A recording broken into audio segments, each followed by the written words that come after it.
Saudara-saudariku yang terkasih, salam sejahtera bagi kita semua. Saya baru saja menyaksikan sebuah video yang bagi saya sangat keterlaluan sebenarnya dan sangat memperlihatkan ketidaklogisan dari orang yang bertanya itu. Nah, Mbak Tri, nih gini, saya cuman pengen menguji nih, tapi ngujinya nguji akal gitu ya maksudnya. Mbak Tri kan selama ini kan percaya bahwa Yesus mati di atas kayu salib untuk apa? Menebus dosa. Menebus dosa siapa? Manusia. Ya. Sekarang ibarat kalau nih, jika seandainya nih, ya, seandainya Mbak Tri ini bisa kembali atau datang ke masa sebelum Yesus disalib nih. Kira-kira nih, seandainya Mbak Tri bisa balik ke zaman dulu, ke zaman Yesus mau disalib nih, seandainya ya Mbak ya. Mbak ngelihat ya, Yesus mau disalib nih. Kira-kira Mbak Tri ini akan lari seperti murid-muridnya, atau akan menolong Yesus supaya tidak disalib, atau akan menolong tentara-tentara Romawi nyalipin Yesus? Kira-kira yang mana Mbak? Ketawa deh. Berarti mikir. Nah sekarang murid-murid Yesus waktu Yesus disalib, murid-muridnya pada lari apa enggak? Lari. Kenapa pada lari? Ketakutan. Kenapa takut? Apa mereka nggak tahu kalau dosanya mau ditebus? Iya kan? Kalau mereka lari, berarti mereka nggak tahu kalau dosanya ditebus, Mbak. Logikanya kan begitu. Kalau mereka tahu dosanya mau ditebus, pasti mereka bantuin tentara Romawi nyalipin Yesus biar dosanya ditebus. Betul kan? Ya, jadi berarti kira-kira masuk akal nggak, Mbak? Ajaran yang bilang bahwa Yesus mati di atas kayu salib untuk menebus dosa manusia. Nah, kira-kira menurut Mbak Tri, ajaran itu masuk akal nggak gitu?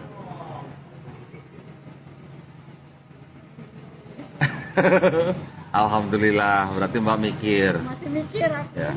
Nggak, kalau Mbak mikir berarti Mbak alhamdulillah mikir.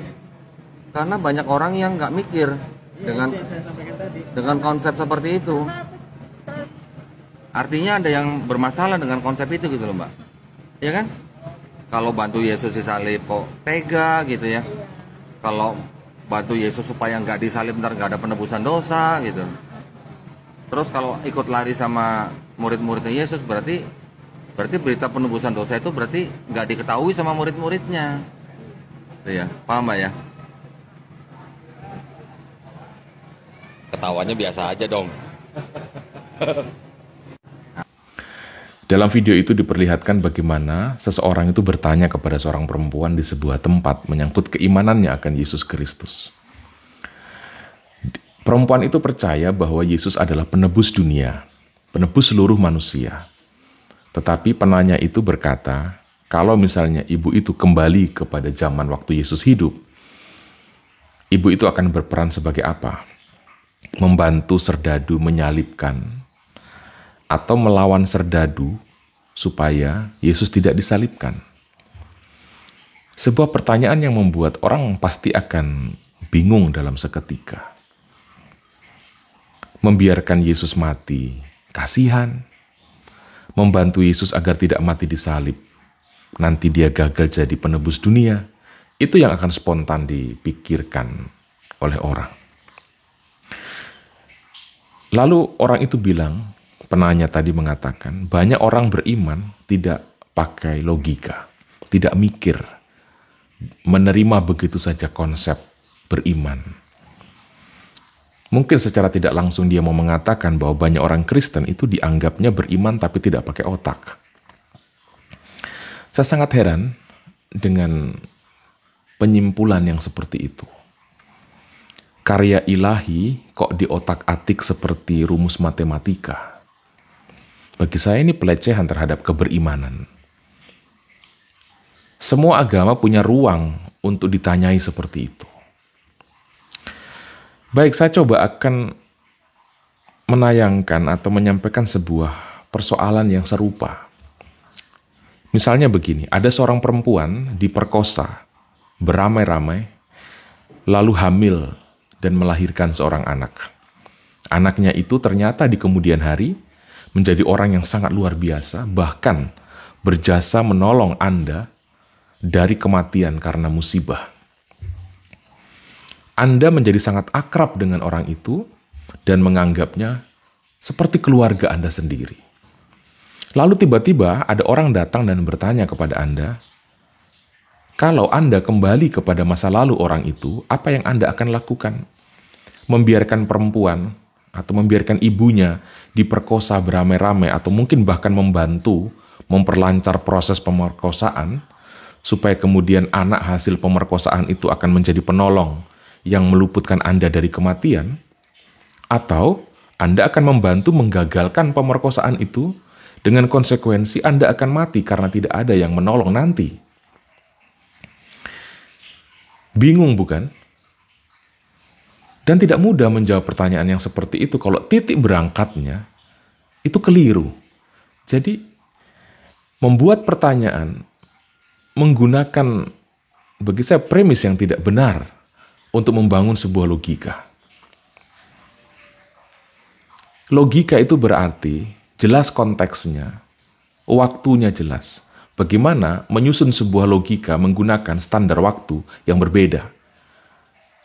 Menganggap hari ini masuk akal dengan mengembalikan kepada masa lalu. Ini makanya tadi saya bilang, penanya itu berpikir bahwa dia logis, padahal pertanyaannya tidak logis. Ini. Ya. Tapi sudahlah, kita perlu paham bahwa kehidupan itu bukan soal matematika yang sudah tersedia jawabannya saat guru menyusun soal, yang bisa dibolak-balik semau pikiran kita. Bagi saya, mempersoalkan keimanan dengan pertanyaan yang seperti itu adalah pelecehan terhadap iman.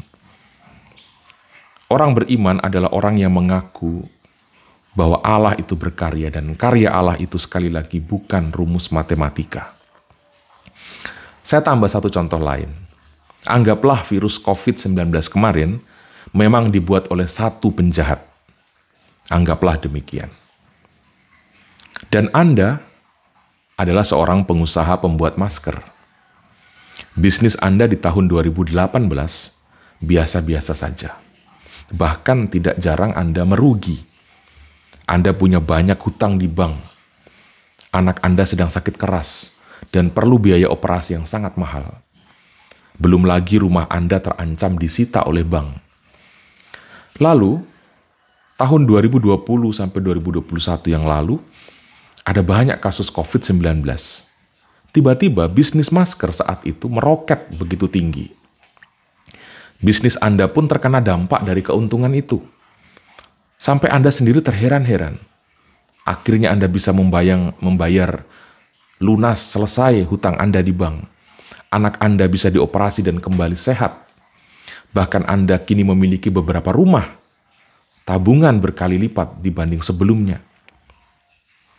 Lalu, tiba-tiba ada orang bertanya kepada Anda, jika Anda kembali ke tahun 2019 dan bertemu dengan penjahat, pembuat virus COVID-19, apa yang Anda akan lakukan? Membantu penjahat menyebarkan virus COVID-19 buatannya, karena dengan begitu bisnis masker Anda akan laku dan masalah hidup Anda teratasi? Atau Anda akan menangkap penjahat itu dan meringkusnya, dengan konsekuensi Anda tetap terancam bangkrut, anak Anda mati, dan rumah Anda disita oleh bank. Anda akan berada di pihak mana? Sangat sulit kalau kita menjawab pertanyaan dengan anggapan pertanyaan itu logis. Itu tidak logis. Masa depan itu bukan soal matematika. Kita tidak bisa menebak-nebak dan mengandai-andai. Yang bisa dilakukan adalah, secara moral, lakukanlah yang terbaik, yang sesuai prinsip, sesuai nilai kebaikan dan kebenaran. Hidup ini bukan konspirasi. Bagi saya, orang yang bertanya terhadap perempuan dalam video tadi, beriman atau beragama tetapi sekedar menganggap iman atau menganggap agamanya itu konspirasi saja. Saudara-saudari, karya Allah itu bukan konspirasi. Kita tidak bisa berkata, biarkan saja perempuan itu diperkosa. Kan nanti anaknya bisa jadi orang hebat. Biarkan saja Yesus dibunuh. Nanti dia toh akan menjadi penyelamat kita. Biarkan saja orang-orang tetap menjadi jahat. Kalau tidak ada penjahat, nanti kita masuk surga pakai apa? Inikah yang disebut beriman pakai logika?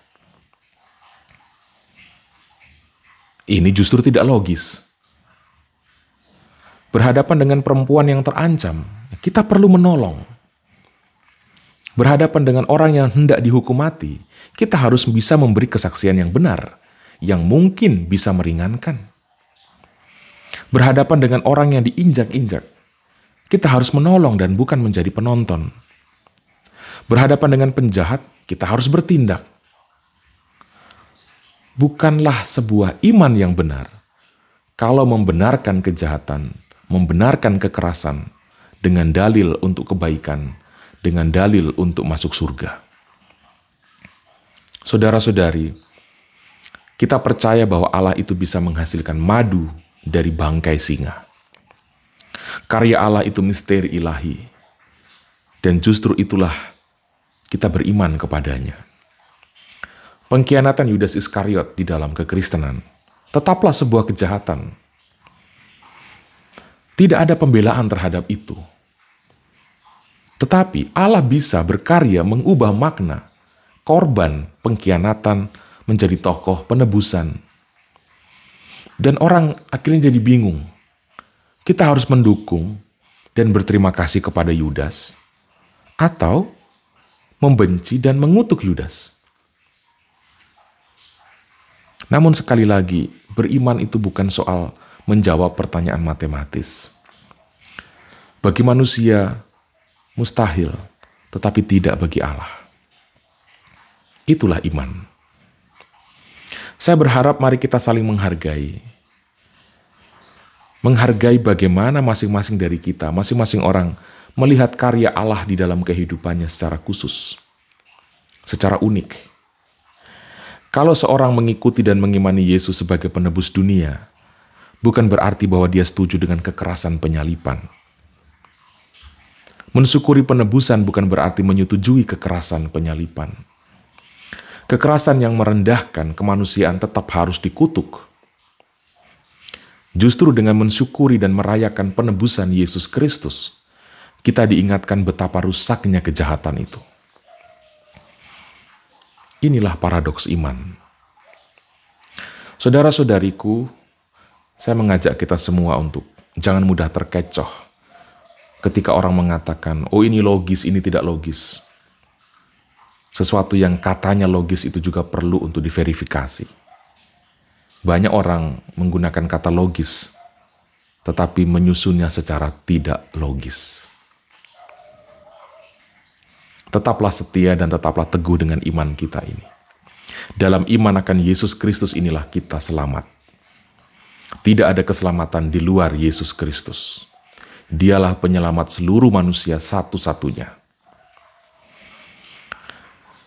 Tuhan Yesus memberkati kita semua.